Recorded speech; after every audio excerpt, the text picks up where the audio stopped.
మన ఫ్యామిలీ అందరికీ హాయ్ అండి. ఊడ్చుడు, తుడుచుడు, కడుగుడు, ఉతుకుడు అన్నీ అయిపోయిన తర్వాత స్నానం చేసి అలా కూర్చున్నానో లేదో మా ఆయన గారు ఫోన్ చేశారు తోట నుంచి, వంట అయిందా అని.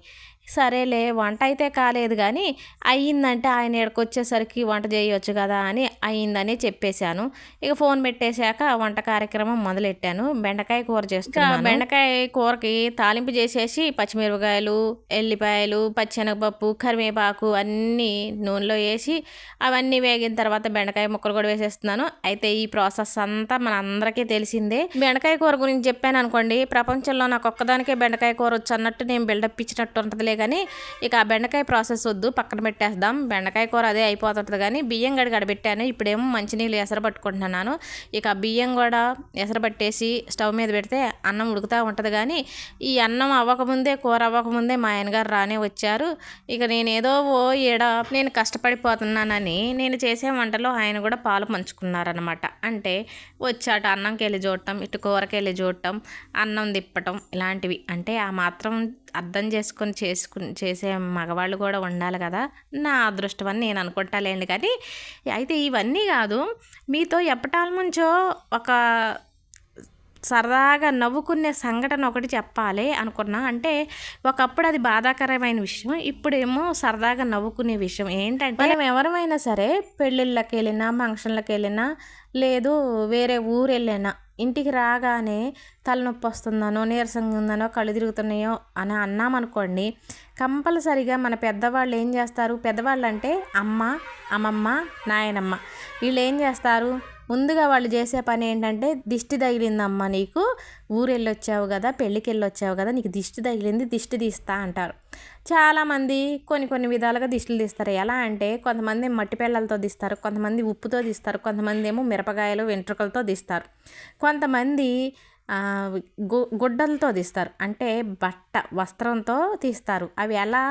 కాటన్ చీర కానీ పంచెలు కానీ చింపి, ఆ చింపిన వాటికి కొంచెం అగిపుల్ల గీసి వెలిగించి మనిషి చుట్టూ తిప్పుతారు కదా. అలా తిప్పేటప్పుడు ఏమైద్దా, అది కాటన్ అయినప్పుడు పంచె కానీ కాటన్ చీర కానీ అయితే కాలే కొంది అది పొడిలాడుతూ పడిపోద్ది, బూడిదలాగా అయిపోద్ది. అయితే మా అమ్మమ్మ ఎప్పుడు అలా చేస్తుంది దిష్టి తగిలినప్పుడల్లా. మా పిన్ని అంటే అమ్మ వాళ్ళు ముగ్గురు అక్కలు చెల్లెలు కదా, మా పిన్ని ఏం చేసిందంటే, అమ్మ అలా తిప్పుతుంది కదా, అది ఒక సరదాగా తీసుకొని, అది ఆట లెక్క తీసుకొని తను కూడా సరదాగా అలా దిష్టి తీసుకోవాలన్నట్టుగా ఒక చీరని జింపి నిప్పు అంటించిందండి. అది ఏం చీరో తెలుసా? కాటన్ చీర కాదు, సిల్క్ చీరకి నిప్పు అంటిస్తే ఏమైద్ది? అది నూనెలాగా చీర కరిగి పడతా ఉంటుంది. అది అంటుకుంది అనుకోండి, మనకి శరీరం కాలిపోయినట్టే. అంటే ఎక్కడైతే పడిద్దో అక్కడ బొబ్బ కంపల్సరీగా అయ్యిద్ది కదా. మా పిన్ని కూడా ఆ సిల్క్ చీరను జింపి 4-5 ముక్కల్లా గట్టి పట్టుకొని దానికి అగ్గిపుల్ల గీసి తన చుట్టూ తాను తిప్పుకుంది.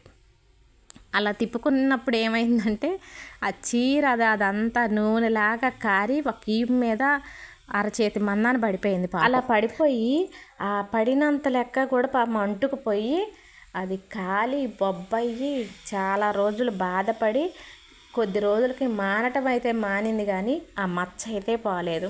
అప్పుడేమో అది చాలా బాధాకరమైన విషయం, ఇప్పుడేమో సరదాగా నవ్వుకునే విషయం. ఎందుకంటే చిన్నపిల్లల ఆటలు లెక్క పెద్దవాళ్ళు చేసింది అసలు అది ఎలా చేస్తారు, దేంతో చేస్తారని అర్థం చేసుకోకుండా అలా చేయటం వల్ల తన శరీరం కాలింది, బాధపడింది. కానీ ఇప్పుడుకి చెప్పుకొని నవ్వుకునే ఒక విషయం అయిపోయిందనమాట. పోవచ్చు అప్పుడు మీ పిన్ని చాలా బాధపడితే నువ్వేమో ఇప్పుడు నవ్వుకుంటూ చెప్తున్నావని. అప్పుడు అందరూ బాధపడిన విషయమే, కానీ ఇప్పుడు మేమే అందరం ఒక చాట కూర్చున్నప్పుడు అలా జరిగిన దాన్ని చెప్పుకొని నవ్వుకుంటాము, ఆఖరికి పిన్నితో సహా. అదండి ఈ విషయం. ఇలాంటి సరదా విషయాలు చిన్నప్పటివి మర్చిపోని జ్ఞాపకాలు చాలా ఉన్నాయి, అలాగే బాధాకరమైన విషయాలు కూడా ఉన్నాయి. ఇక అన్నం వండుకోవటం అయింది, కూర వండుకోవటం అయింది, చక్కగా అన్నీ ఒక చాట చేర్చుకున్నాము, అన్నం కూడా తిన్నాము. మా ఆయనగారేమో ఊరగాయ కారం, బెండకాయ కూర, పచ్చిమిరపకాయలు అలాగే ఉల్లిగడ్డ కట్ చేసి పెట్టుకొని తినేస్తున్నారు. ఇక ఇద్దరం కలిసి అయితే అన్నం తిన్నాము. ఇక అన్నం తిన్న తర్వాత ఆయన గారు మళ్ళీ తోటలోకి వెళ్ళిపోయారండి. ఇక రైతు అంటే ఖాళీ ఉండదు, సెలవు ఉండదు, అలాగా ఒక గంట 2 గంటలో కూర్చొద్దామన్న ఖాళీ ఉండదు. ఆయన గారు అన్నం తిన్న తర్వాత మళ్ళీ ఎమ్మంటనే ఒక 5 నిమిషాలు అలా కూర్చొని తోటలోకి వెళ్ళారు. మిరప తోటకి నీళ్ళు మళ్ళేసి వచ్చారు కదా, నీళ్ళు దగ్గరుండి చూసుకోవాలి కదా, అందుకని మళ్ళీ అన్నం తినంగానే ఆయన గారు వెళ్ళిపోయారు. ఇక నేనేమో ఇక్కడ మొన్న కాటా వేసిన పత్తిలో లాస్ట్ పత్తి అంటే అడుగునుంటుంది కదా, అడుగునున్న పత్తి కొద్దిగా తేమ ఎక్కువ అయ్యి అక్కడక్కడ నల్లబడింది. దాన్ని వేసుకోలేదు, కాటా వేసుకునేటప్పుడు దాన్ని పక్కకు పెట్టేశారు. ఇక వాళ్ళు వదిలేశారు కదా అని మనం వదిలేయం కదా, సచ్చిందాకా చాకిరి చేసిన పంట కదా, అట్లా బోనీ లేక దాన్ని నేను 2 రోజుల ముంచి ఆరబెట్టేశాను.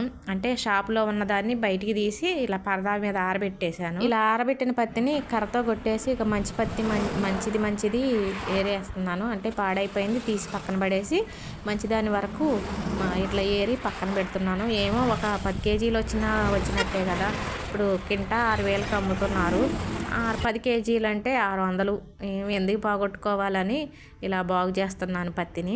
ఇదండి ఈరోజు వీడియో, లాంగ్ వీడియో. అలాగే ఇంతకుముందు చెప్పిన విషయం కూడా, తీసే విషయం కూడా నిజంగా జరిగిందేనండి. ఏదో కథ కట్టు కథ అని మాత్రం అనుకోకండి, నిజంగా జరిగిందే.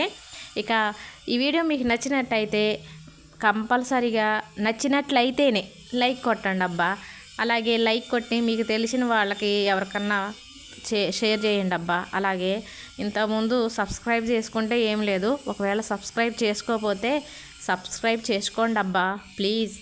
మీ ఇంటి పడుచుగా నన్ను ఆదరిస్తారని మరీ కోరుకుంటున్నాను.